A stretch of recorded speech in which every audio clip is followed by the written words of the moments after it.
Hello and welcome to my Vintage Audiophile channel.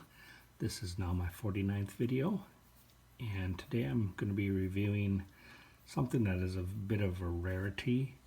It is a LXI series mini stereo system that came out in the early 80s. I remember it very well when I first got it.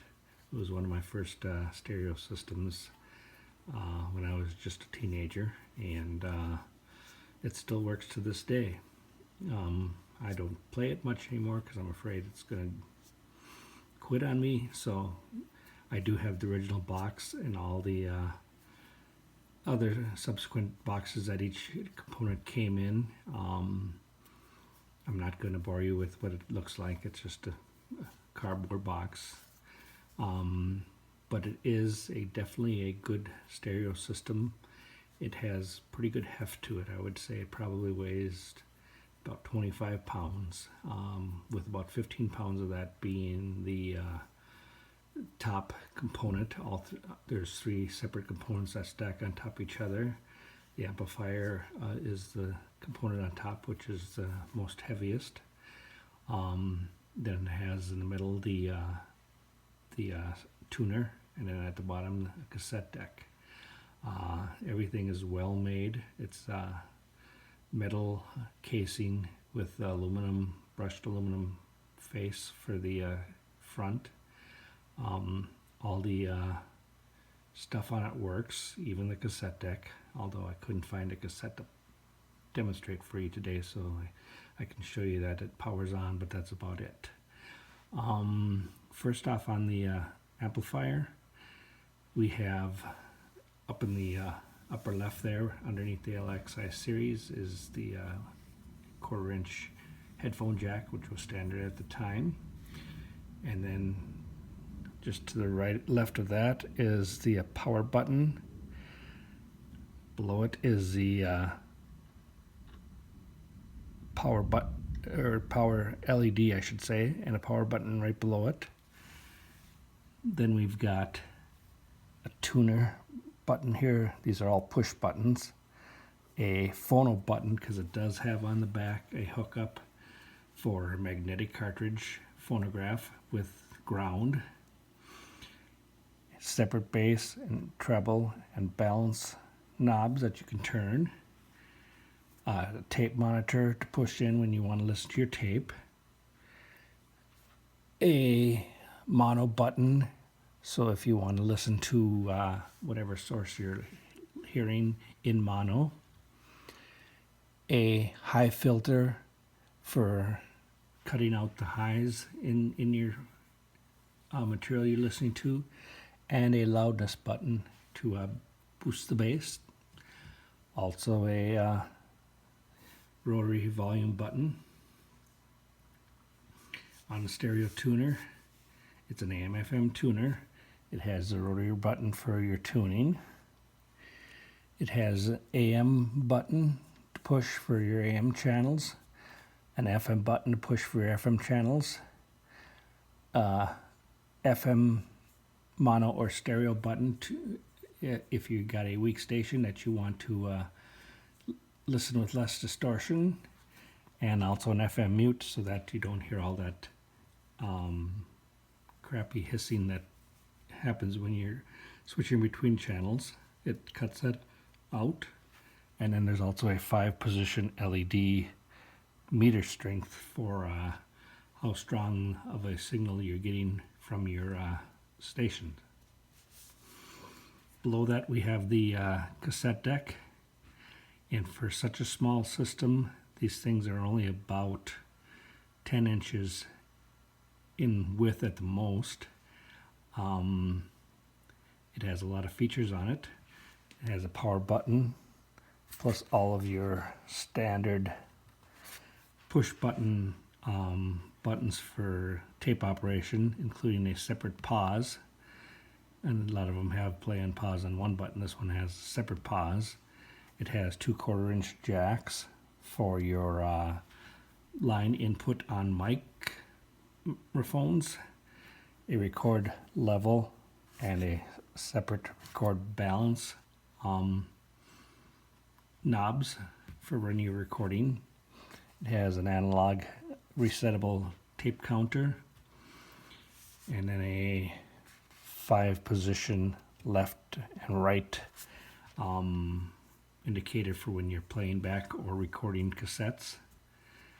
It has Dolby noise reduction, that's Dolby B, and then it also has the 2 buttons here for your different tape formulations, being normal, chromium dioxide, and metal. Speakers themselves are actually pretty good sounding, and they are all part of the system that came all together. They have RCA jacks on the end of the speaker wires that plug directly into the back of the amplifier so that you can listen to them. The power cord for this machine is on the amplifier. It has separate power connections for the tuner and tape that plug directly into the amplifier so that you can power those up, and they are plug-in type of power things.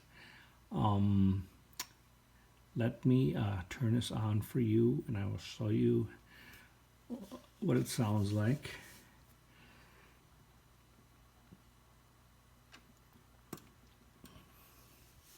As you can see, I have a stereo on right now.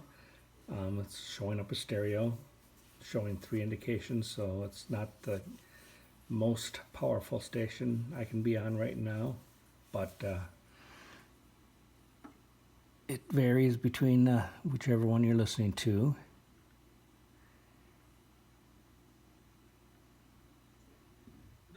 Was last year a fluke for Le'Veon Bell, or is he done? Is Adam Gase going to make it through the season? Is he going to be the first coach hired? Because really, again, I'm telling you, look at that Jets schedule up and down. The Jets have #1 pick written all over them. Will Adam Gase be fired? Let's head to the Dolphins. When will Tua make his first NFL start? I know that we all burn it. Help you is reach.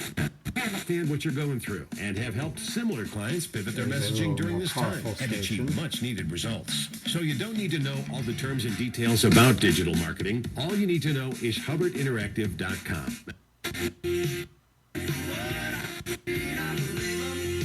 Here's with the loudness on.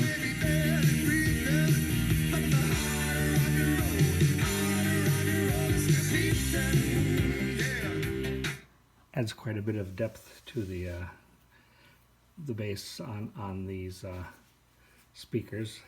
They're not bad speakers for what they are. I can show you that there's definitely power there in the cassette deck too. Just wish I had a cassette I could play for you, but unfortunately I can't find one at the moment. And this is a wonderful system. Super hard to find. I've even looked on eBay and stuff like that to see if I could find a system, or just in general the web itself, and I don't see it being offered anywhere. LXI, for those who don't know, was made by Sears, or should I say was sold by Sears. Their products were made by other companies and then they slapped their name on them. Most often their stuff was made by Sanyo or Mitsubishi or Hitachi, and sometimes even Techniques, but they didn't make their own brand. They subbed them out. Most of the stuff they made was made in Korea.